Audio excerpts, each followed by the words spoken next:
Hi, welcome back. So, we were getting ready to do the binomial CDF, and we got pretty much everybody is included in getting 0 to 3 right, at most 3 right. Now, what could have we done if we didn't have a calculator? We could have simply added these all up. This plus this plus this plus this, or found the complement, 1 minus that and that. So 1 minus not getting a 3 would be getting a 4 or getting that 5. Okay?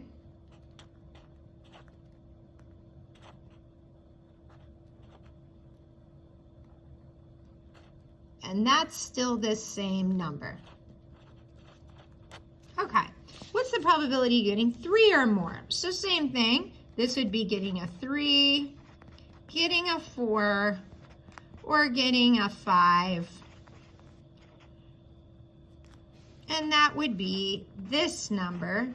Could we do it in our calculator? Yes. That would be binomial CDF. I'm going to accumulate these. 5.25, lower bound as a 3, upper bound at a 5. So let's use the calculator, because this thing does a lot of work for us.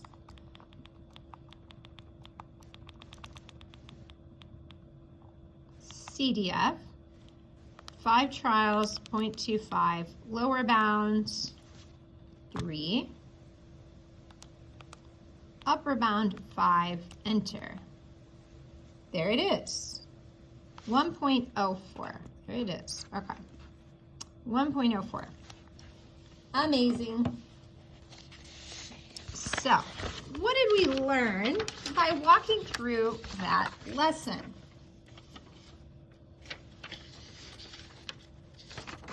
Hopefully you learned the learning target, that for the first time, there was a shortcut for variability,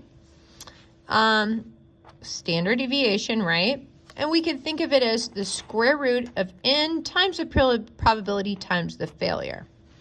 Now, did I forget to tell you the shortcut for center? Interesting. There was a shortcut for center too. So let's talk about that shortcut. I could have calculated it really fast.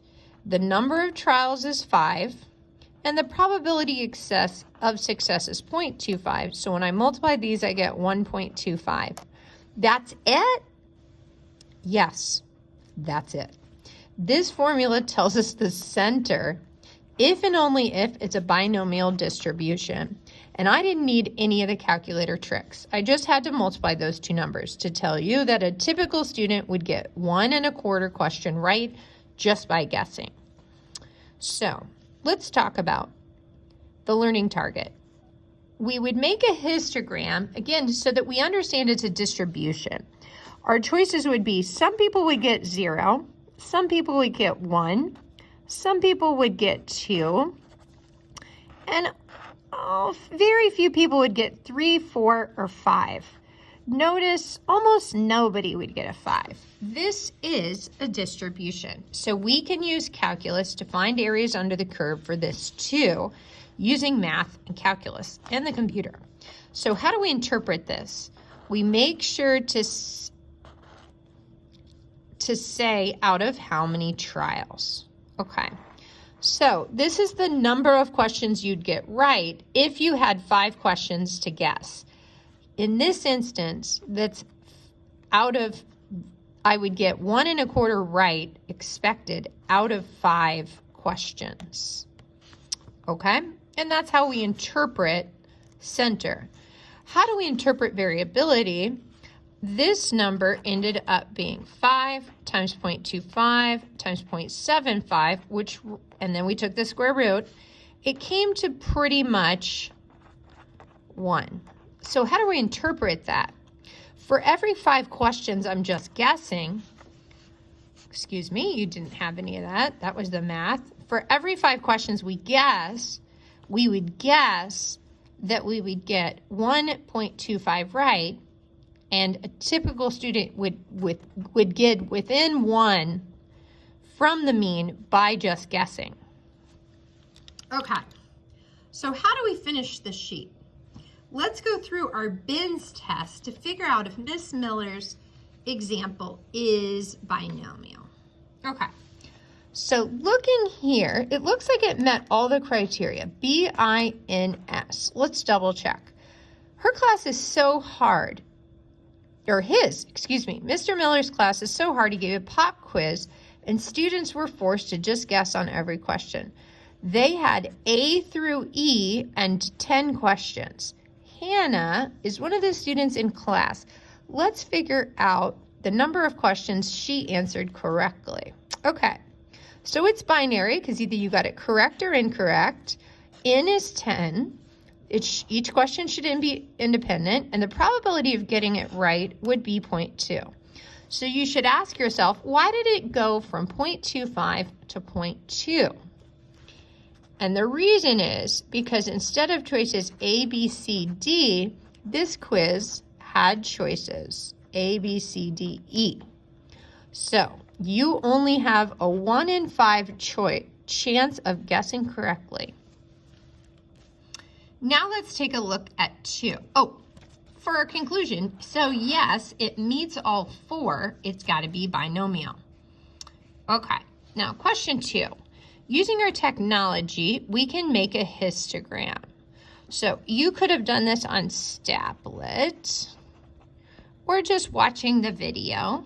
Now, a video would come up with, this is your chance of getting 0, a little bit more than 10% of the time. Your chance of 1, between around 25%. You've got a good chance of getting 2 right out of 10. Medium 3, and then it just kind of tapers off. Hopefully that makes sense. It's just taper, taper, taper. So we notice, what's the shape of this data? It is in fact skewed right, and that skewed right should make sense. Also, it has a peak, one single peak at 2, which I think also should make sense. So let's take a look.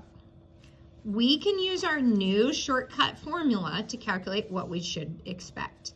In 10 questions, we can expect, if we have a 20% chance of getting, 2 questions right by purely guessing. So let's interpret what that means.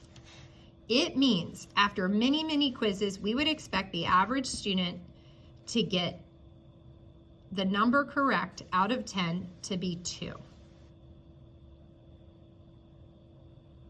Let's let that kind of soak in for a minute. We should get 2 right out of 10 by just guessing, because that's 20% of 10 is 2. Okay. Now let's calculate the standard deviation. Well, using our shortcut, that's the number of trials, 10, times the probability of success times the probability of failure.